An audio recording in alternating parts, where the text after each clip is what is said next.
Welcome back. సత్తెనపల్లికి Jagan వెళ్లిన తీరు, నిన్న అక్కడ సాగినటువంటి హింసాత్మకమైనటువంటి ఘటనలు, అక్కడ ఇద్దరు చనిపోవడం, రెచ్చగొట్టేటువంటి ప్లకార్డులు ప్రదర్శన, ఈ వ్యవహారాన్ని అన్నిటిపైన కూడా ఇది అందరూ కూడా ఖండిస్తున్నారు. ఇది కేవలం ఏదైతే అధికారంలో ఉన్నటువంటి తెలుగుదేశం, బీజేపీ, జనసేనే కాదు, కాంగ్రెస్ కావచ్చు, కమ్యూనిస్టులు కావచ్చు, ఎవరైనా ప్రజాస్వామికవాదులు అందరూ కూడా దీన్ని ఖండిస్తున్నటువంటి పరిస్థితి. ఏపీసీసీ అధ్యక్షురాలు షర్మిల ఏమందో ఒకసారి చూద్దాం. జగన్మోహన్ రెడ్డి గారిని కూడా కాంగ్రెస్ పార్టీ సూటిగా ప్రశ్నిస్తుంది.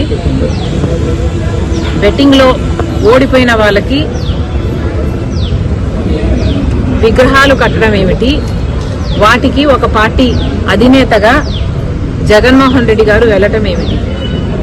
సమాజం ఎటుపోతుంది, ఎటు తీసుకువెళ్తున్నారు?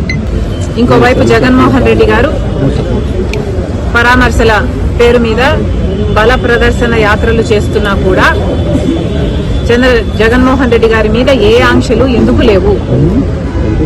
ఒకవైపు జగన్మోహన్ రెడ్డి గారు అక్రమ పొత్తు పెట్టుకున్నారు బీజేపీతో, అందుకు ఆంక్షలు లేవా? లేకపోతే జగన్మోహన్ రెడ్డి గారి దగ్గర డబ్బులున్నాయి కాబట్టి బల ప్రదర్శన చేయడానికి జనాన్ని పోగు చేయగలడు కాబట్టి, లేదా పోలీసులను కొనుక్కోగలడు కాబట్టి జగన్మోహన్ రెడ్డి గారి మీద ఏ ఆంక్షలు లేవా? ప్రభుత్వం సమాధానం చెప్పాలి, చంద్రబాబు గారు సమాధానం చెప్పాలి.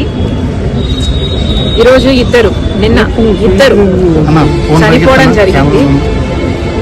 మరి దానికి బాధ్యులు ఎవరు? పోలీసులు 100 మందితో జగన్మోహన్ రెడ్డి గారికి అనుమతి ఇస్తే వేలల్లో 1000కి పైగానే జనం వచ్చారు. మరి పోలీస్ డిపార్ట్మెంట్ ఇంటెలిజెన్స్ ద్వారా మీకు తెలియలేదా? రైట్, మనం చూస్తున్నాం నిన్న జరిగినటువంటి చనిపోవడానికి కావచ్చు, లేకపోతే అక్కడ రెచ్చగొట్టిన దానికి బాధ్యులు ఎవరు? పోలీసులు ఏం చేస్తున్నారు, పోలీసులు ఏం చర్యలు తీసుకుంటున్నారు అనేది షర్మిల సూటి ప్రశ్న. ఇక మనం పొదిలి ఇన్సిడెంట్తోనే మొత్తం రాష్ట్రంలో ఆ ఇన్సిడెంట్ మనం చూసాం. అక్కడ ఒకవైపు మహిళలు ఆందోళన చేస్తున్నారు, వాళ్ళు సారీ చెప్పాలి, క్షమాపణ చెప్పాలని చెప్పి డిమాండ్. కానీ అక్కడ వాళ్ళపైన జరిగినటువంటి దాడి, ఈ వ్యవహారం తర్వాత ఆయన దీనిపైన సీరియస్గా చర్యలు తీసుకున్నారా? ఎలాంటి చర్యలు తీసుకున్నారు, అసలు ఎవరు వీళ్ళు అనేది కూడా మనం ఒకసారి చూద్దాం. ఎందుకంటే సోషల్ మీడియాలో ముందు రోజు నుంచే రెచ్చగొట్టేటువంటి వ్యాఖ్యలు కూడా చేశారు. అసలు రేపంతా పొదిల్లో గవర్నమెంట్ రూల్ ఉండదు, జగన్ రూల్ అని కూడా. వెంకట్రావు, ఏంటి ఈ రూలు, ఇలాంటి డైలాగులు, తర్వాత మొత్తం రెచ్చగొట్టినటువంటి తీరుపైన ఎవరినైనా తొక్కేస్తాం, ఇప్పటి వరకు ఏం చర్యలు తీసుకున్నారు?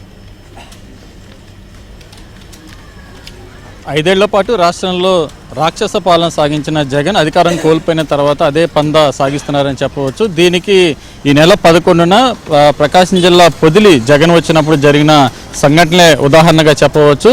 ఈ నెల 11న ఏదైతే పొగాకు రైతులను పరామర్శించేందుకు పొదిలి వస్తున్నానంటూ కూడా జగన్ ప్రకటన చేశారు. అయితే అంతకు ముందుగానే ఏదైతే జగన్ 11వ తేదీ వస్తుంటే దానికి ముందుగానే రేపు ఏదైతే పొదిల్లో గవర్నమెంట్ రూలు నడవదు, జగన్ రూలే నడుస్తుంది, ఎవరినైనా తొక్కి పడేస్తాం, తోలు తీస్తామంటూ కూడా వైసీపీ సోషల్ మీడియాలో ముందు రోజు నుంచే రెచ్చగొట్టే వ్యాఖ్యలతోటి పోస్టింగ్లు పెట్టిన పరిస్థితి. అదేవిధంగా జగన్ పర్యటనకు స్థానికంగా పెద్దగా కఠిన ఆంక్షలు పోలీసులు కూడా విధించలేదు, కానీ బందోబస్తు పెద్ద ఎత్తున నిర్వహించారు. ఎందుకంటే ఇలాంటి పోస్టింగ్లు చూసిన తర్వాత స్థానికంగా ఏదన్నా అలజడి సృష్టిస్తారన్న కోణంలో పోలీసులు ముందస్తుగా భారీ బందోబస్తు ఏర్పాటు చేశారు. ఏదైతే హెలిప్యాడ్ నుంచి జగన్ పొదిలి వేలం కేంద్రానికి నేరుగా వెళ్లాల్సి ఉండగా ఆయన దారి పొడుగుతా రోడ్ షో నిర్వహిస్తున్నట్టుగానే రోడ్ షో నిర్వహించారు.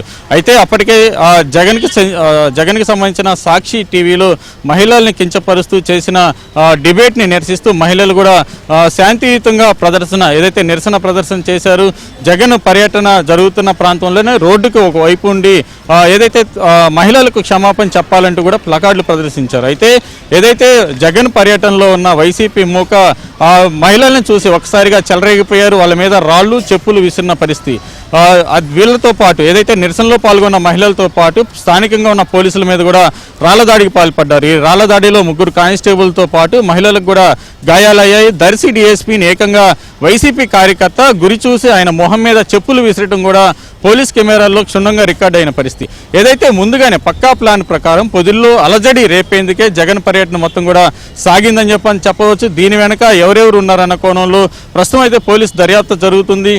ఈ ఘటనకు సంబంధించి ఏదైతే రాళ్ళు చెప్పులు విసిరిన వాళ్ళని క్షుణ్ణంగా కెమెరాలో రికార్డ్ అయిన దృశ్యాలను పరిశీలించి ఇప్పటికే 24 మందిని పొదిలి పోలీసులు అరెస్ట్ చేశారు. వీళ్ళలో 11 మందికి గతంలోనే నేర చరిత్ర ఉంది, పలు కేసుల్లో వీళ్ళు ఉన్నారన్నది కూడా పోలీసులు నిర్ధారించారు. కేవలం ఏదైతే నేర చరిత్ర ఉన్న వాళ్ళని వెంటబెట్టుకొని వచ్చి స్థానికంగా పొదిల్లో ఏదైతే ప్రశాంతంగా ఉన్న వాతావరణాన్ని కలుషితం చేయటం, స్థానికంగా అలజడిని రేకెత్తించడం, స్థానికంగా ఉన్న ప్రజల్ని భయాందోళనకు గురి చేయడం వంటి చర్యలకు పాల్పడ్డారన్నది పోలీసులు గుర్తించారు. ఈ నేపథ్యంలోనే ఇప్పటికే 24 మందిని అరెస్ట్ చేశారు. వీళ్ళలో 11 మందికి నేర చరిత్ర గతంలోనే ఉన్నట్టుగా కూడా పోలీసులు నిర్ధారించారు. దీంతో పాటు ఏదైతే అనుమతులకి సంబంధించి ఏదైతే పోలీసుల వద్ద నుంచి అనుమతి తీసుకున్న ఏదైతే జగన్ పర్యటనకు సంబంధించి జిల్లా అధ్యక్షుడు బూచేపల్లి శివప్రసాద్ రెడ్డి కూడా నోటీసులు జారీ చేశారు. ఇలా ఏదైతే జగన్ పర్యటన పొదిల్లో హింసాత్మకంగా నడిచిన నేపథ్యంలో చర్యలు ఎందుకు తీసుకోకూడదు చెప్పాలంటూ కూడా నోటీసులు జారీ చేసిన పరిస్థితి ఉంది. వీరితో పాటు ఏదైతే ఇప్పటికే 24 మందిని అరెస్ట్ చేశారు, ఇంకా చాలా మంది ఉన్నారు. చాలా మంది రాళ్ళు చెప్పులు విసిరారు, పోలీసులని నేరుగా దాడి చేసిన పరిస్థితి ఉంది. ఈ నేపథ్యంలో వీరి వెనక ఇంకెవరన్నా ఉన్నారన్న కోణంలో అయితే ప్రస్తుతం దర్యాప్తు సాగిస్తారు.